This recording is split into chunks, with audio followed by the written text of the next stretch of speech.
Rachel bought $200 boots and paid nothing extra to split them into 4. Then her debit card expired.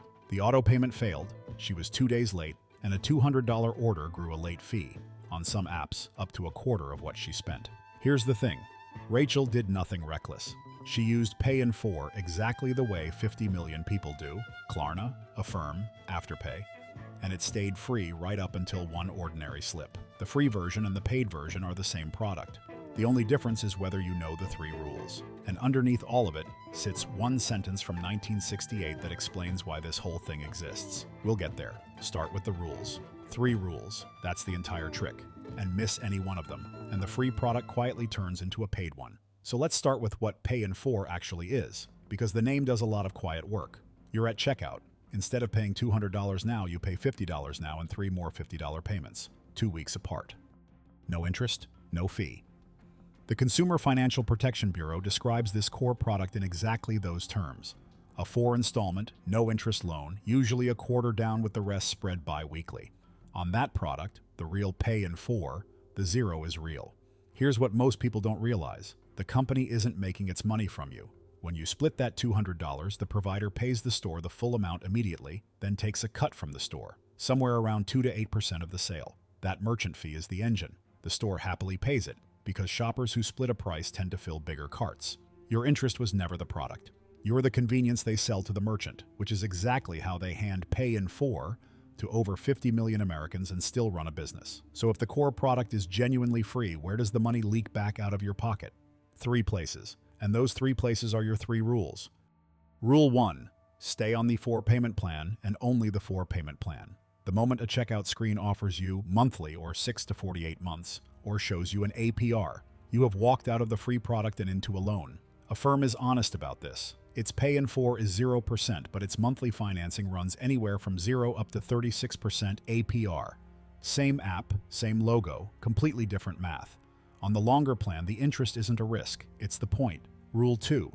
Keep the actual money sitting in the account that's linked. Most fees here aren't a penalty for being broke. They're a penalty for friction. An expired card, a failed auto debit, a due date that lands 1 day ahead of payday. On average, the CFPB found only about 4% of these loans were ever hit with a late fee, and the typical fee was small, roughly $10 assessed, around $6 actually collected, small. But on some apps, a single late payment can climb to a quarter of the order value, and a failed payment and a late payment can stack on the very same installment. $10 for being 2 days late on boots you've nearly finished paying off isn't interest. It's a toll for a pothole they left in the road on purpose. Rule 3, the quiet one. On some of the longer 0% promotional plans, the interest isn't gone, it's deferred. Pay the whole balance off inside the promo window and you owe nothing.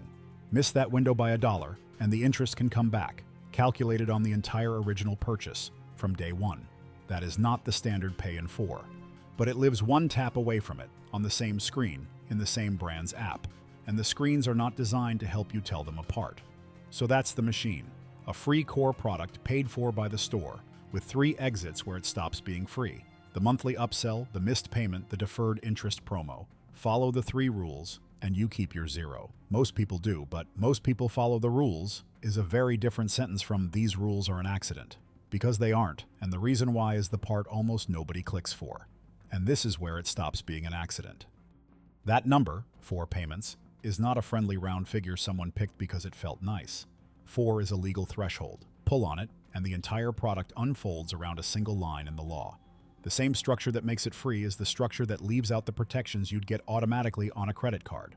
The kind that, on a card, let you dispute a charge, withhold payment on something you returned, or refuse to eat the cost of an order that never showed up. On the standard 4-payment plan, those aren't guaranteed the same way. The freeness and the thinner safety net aren't 2 separate features. They're the same design choice.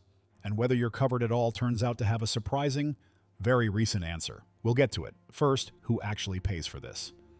Because it's almost always someone who did nothing wrong. Here's the thing about splitting a price into 4. $200 is a decision. 4 payments of $50 is barely a decision at all. The number on the tag never changed, but its weight did, and research, including the CFPB's own work, points the same direction. People using these plans tend to spend more and reach for them more often. In 2023, the average user took out more than 6 of these loans, around $848 across the year. Not one big splurge, a slow, painless drip. And because most providers historically didn't report Pay in 4 to the credit bureaus, nobody had the full picture. Not even the lenders. The CFPB found roughly 62% of borrowers running simultaneous loans, often across different apps at once. 4 here, 3 there, 2 somewhere else, each one individually trivial, none of them visible in a single place. The product that feels like the most controlled way to buy is, for a lot of people, the easiest way to lose count. That's Rachel's whole story. She didn't overspend in some dramatic way.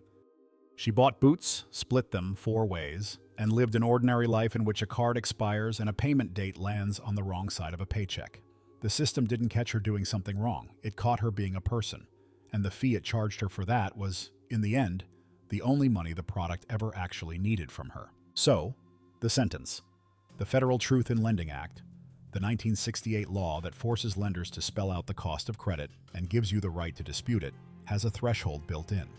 It applies to credit that carries a finance charge, or that's repaid in more than 4 installments. Pay in 4 is repaid in exactly 4 installments with no finance charge, 1 payment under the line. By design, it sits just outside the law that would otherwise force the disclosures and hand you credit card-style protection. They didn't break that law. They built a product to fit the gap inside it. And here's the part almost nobody knows. In 2024, the CFPB tried to close that gap. An interpretive rule that would have treated these accounts like credit cards, with the dispute and refund rights that come with them. In May 2025, the rule was withdrawn. Consumer advocates at the National Consumer Law Center argue the withdrawal changes little, since the agency never said the original reading was wrong, but for right now, whether you actually get those protections is genuinely uncertain, which brings it back to your zero. Pay in 4 can absolutely cost you nothing. The free version is real, and now you know the 3 rules that hold it there. Stay on the 4-payment plan, keep the money funded, never trust the promo clock. Do those 3 things, and you keep every dollar. But ask yourself the real question.